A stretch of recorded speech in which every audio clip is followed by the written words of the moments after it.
로쇼가 정확하게 말씀드렸잖아요.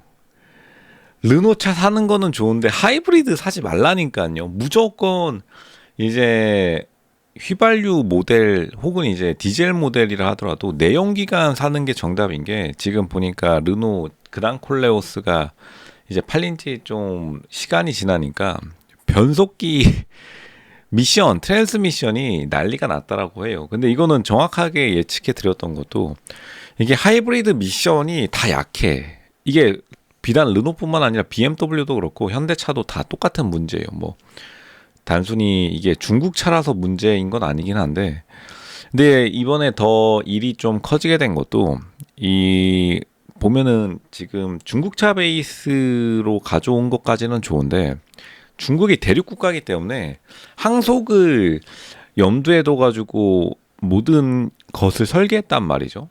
그러니까 중국 사람들 이제 쭉 가니까 대륙으로 쭉 이제 일정 기간 크루즈하는 거를 상정해서 만들어 놓은 게 하이브리드 차인데, 하이브리드 차가 망가지는 이유는 바로 이런 거예요.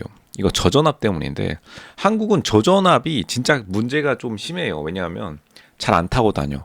그리고 탄 다음에 이동 거리가 짧아. 보통은 이제 모든 수입차들은 중국도 포함하고 독일도 포함해서요, 한 번 타면은 최소 15km 편도 주행을 설계해서 만들어져 있어요. 그러니까 한 번 하면은 15km는 달려야 된다는 거예요. 근데 대한민국의 생각보다 시동 한 번 걸어서 15km 출퇴근하는 사람들도 많이 없고, 한국 사람들은 이게 짧게 이제 짤짤이로 움직이거든요. 뭐 마트에서 잠깐 세웠다가, 마트 잠깐 들렸다가, 또 저기 카페 한번 들렸다가, 집 한번 들렸다가, 또 잠깐 마실 갔다가 또 다시 돌아오고, 그 다음에 다음날 출근하고, 이런 것들이 뭐 2km, 3km, 2km, 1km, 3km, 3km 막 이런 식으로 이제 짤짤이로 들어가기 때문에, 이 짤짤이로 들어가면은 하이브리드가 생각보다 안 좋아요.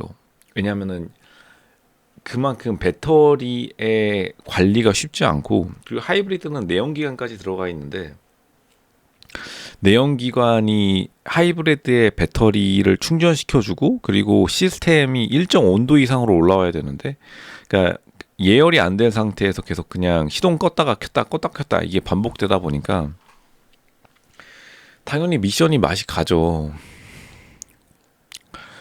미션이 이제 제 위치를 찾기도 전에 계속 그냥 출근 끝, 퇴근 끝 이러고 나서 또 다음날 짧은 거리를 계속 반복해서 뛰니까.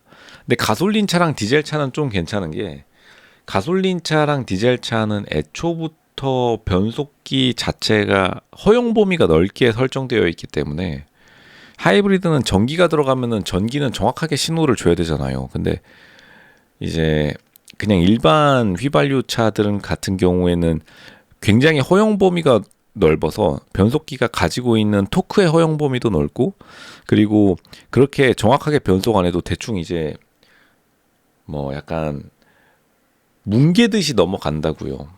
왜냐면은 일단은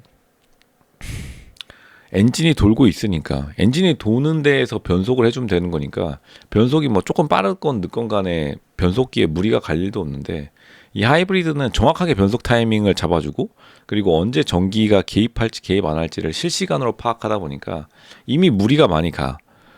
근데 워낙 짧게 타면은 그 무리가 간 상태에서 이제 말 그대로 변속기가 다시 컨디션을 찾을 기회가 없는 거죠.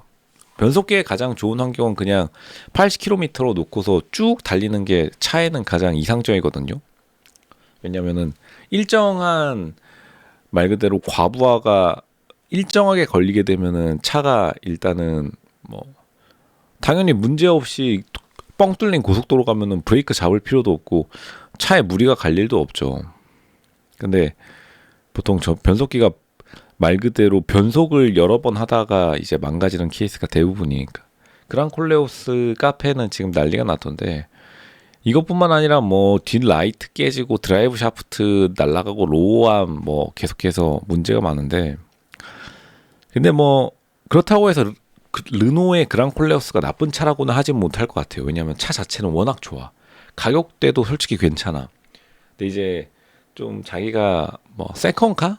그러니까 차가 많으면은 괜찮을 것 같아요. 근데 이제 보통은 르노 좋아하시는 분들이 지갑 사정이 여의치 않은 경우가 많기 때문에, 이번에 이 수리비뿐만 아니라 어쨌든 이동하는 비용도 자신의 시간과 돈을 투자한 거니까 공짜 수리라 하더라도 이 세상에 공짜는 없잖아요. 왔다 갔다 하면서 버린 시간 어떡할 거야.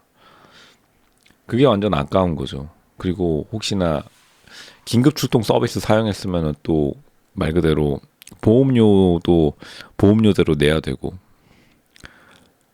이게 중국이랑 한국이랑 생각보다 지형 자체가 다르기 때문에 생긴 문제인 것 같고, 이게 앞으로 중국차가 시간의 테스트를 견뎌야 된다고 늘 말했어요. 자동차 유튜버들의 말을 100% 믿을 수 없는 이유도, 자동차 유튜버들이 중국 업체들한테 홍보비를 많이 받은 건 알고 있어. 그리고 차도 좋은 건 알겠어. 페이퍼 스펙으로는 최강이겠지. 혹은 뭐 부품 하나하나는 최강이겠지만, 그거를 세팅하고 AS망을 하고 말 그대로 어떻게 구성을 했느냐에 따라서, 시간에 따라서 이제 진짜 실력이 나오는데, 물 빠지니까 누가 이제 빤스 벗고 있었는지 다 파악된 거죠. 야, 이런 거를 생각 못했을 거 아니에요. 중국 자동차 제조업체 측에서는. 아니, 이게 고장 날까라고 했을 텐데, 한국이 워낙 또 도로 상황 자체가 험난하고 방지턱도 많고 변속을 많이 해야 되는 구간이 특정 구간에 몰려 있다 보니까. 그래서 원래 한국에서 BMW 탔던 사람들이 옛날에는 그 변속기에 따로 쿨링 장치를 엄청 달았던 때가 있었거든요.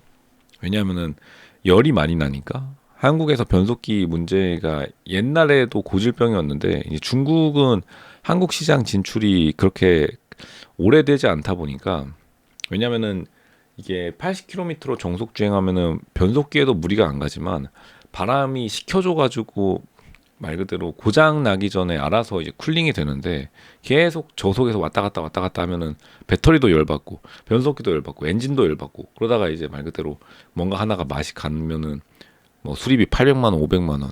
그나마 AS 기간 내면은 다행이겠지만, 애초에 하이브리드 자체가 한국에서 탈 만한 하이브리드는 사실은 렉서스 빼고는 없다라고 봐요. 왜냐면 렉서스는 워낙 튼튼하게 만드는 거를 첫 번째로 하니까 그나마 안 고장 나는 거고, 다른 차들은 이제 고장 나는 거죠.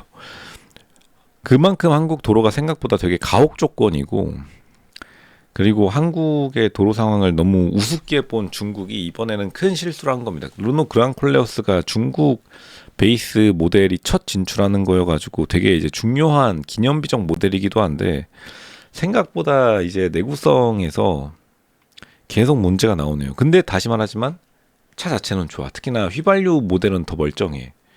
휘발유 모델은 꼭 사세요. 그거는 인정하겠습니다.